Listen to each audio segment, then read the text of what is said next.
I've got a short project here that is a Pfohl, a rather expensive glue roller with a fountain on it.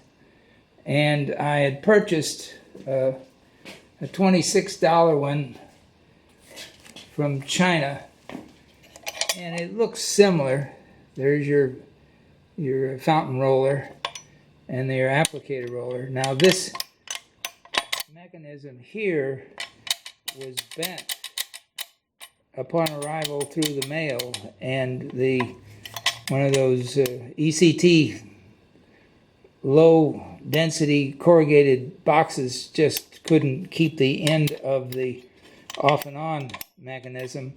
So it was out of one side would be right here, the other side would be all the way closed, so you couldn't get the roller to feed the adhesive in there. I don't know if you can see that. There it is. Made in China, MM3 manual gluer.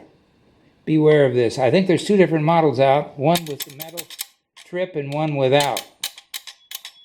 So the other one's $10 cheaper, but got two problems. The bent part that required maybe a half an hour of putting it in the vise and trying to tweak it. And then the roller is made of a material that when you put the PVA on it, it actually skips instead of adheres and lays down a track of glue.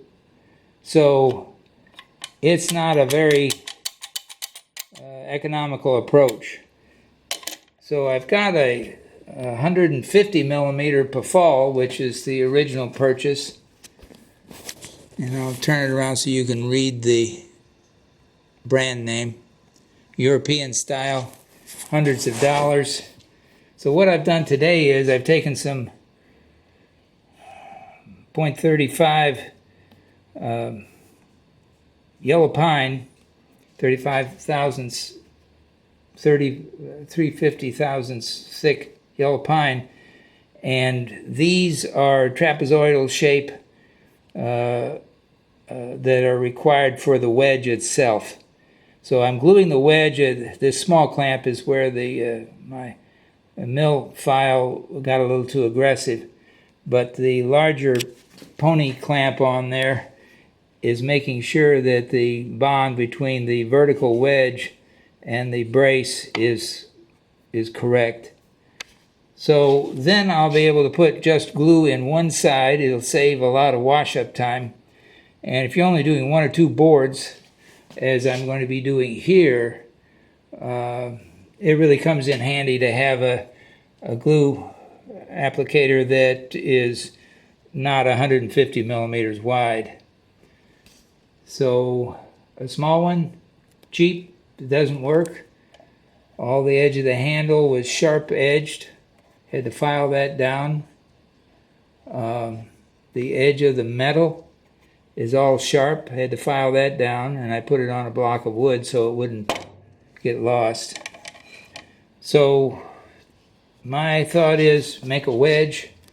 Now in the printing industry this would be called a wedge, and you would put it in the ink fountain so you could run one color of ink over here and another color of ink over there.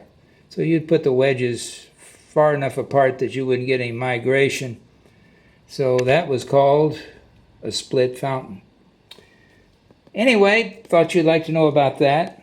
It's a very good quality. There is one that is a 3-inch instead of a 6-inch of the Pfohl, but for $245 plus freight, I'd rather build a little wedge.